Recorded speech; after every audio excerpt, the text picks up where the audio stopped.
এটা হলো আমাদের কেষ্টপুর। কেষ্টপুর মানেই হচ্ছে র্যাপিডোর আঁতুড়ঘর এটা।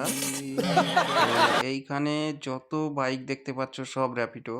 এই দেখো সব সাইডে দাঁড়িয়ে আছে। আর পুরো রাস্তার গায়ে কত বাইক যে দাঁড়িয়ে আছে সব সেক্টর 5 এ ছেড়ে এইসব লাইনে দাঁড়িয়ে আছে। একদম এইখানে সকাল ৮টা থেকে ১২টা ১টা অবধি এরকম লাইন গাড়ি দেখতে পাবে। সব র্যাপিডো কিন্তু। সেক্টর 5 এ ছেড়ে ওইখান থেকে তো পাওয়া যায় না। ওইখান থেকে সব কেষ্টপুরে এসে এই লাইনে দাঁড়িয়ে যায়। এখান থেকে ছোটখাটো সব নিয়ে ঝাঁসেই চলে যায়। পুরো কলকাতার মধ্যে এখানেই সব থেকে র্যাপিডো বেশি থাকে সকাল টাইমে।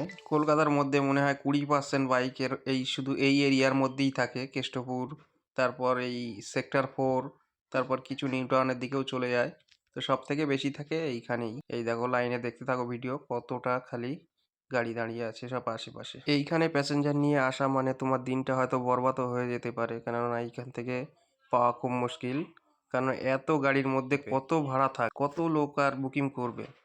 অনেকেই এখান থেকে দুপুর অবধি বসে বসে বাড়ি চলে যায়। আমিও অনেক খবর আগে ফিরে এসেছি, কিন্তু এখন আর এইখানে যাই না সেক্টর 5 এর দিকে। দেখো কিভাবে বাইক আসছে সব, কিন্তু বেশিরভাগই র্যাপিড। অনেক কাস্টমার বেশি দিতে চায় না, তো এইখানে এসে অনেকেরই পুরো দিনটাই বেকার হয়ে যায়। क्या बात है सर, क्या बात है सर, क्या बात, ये बात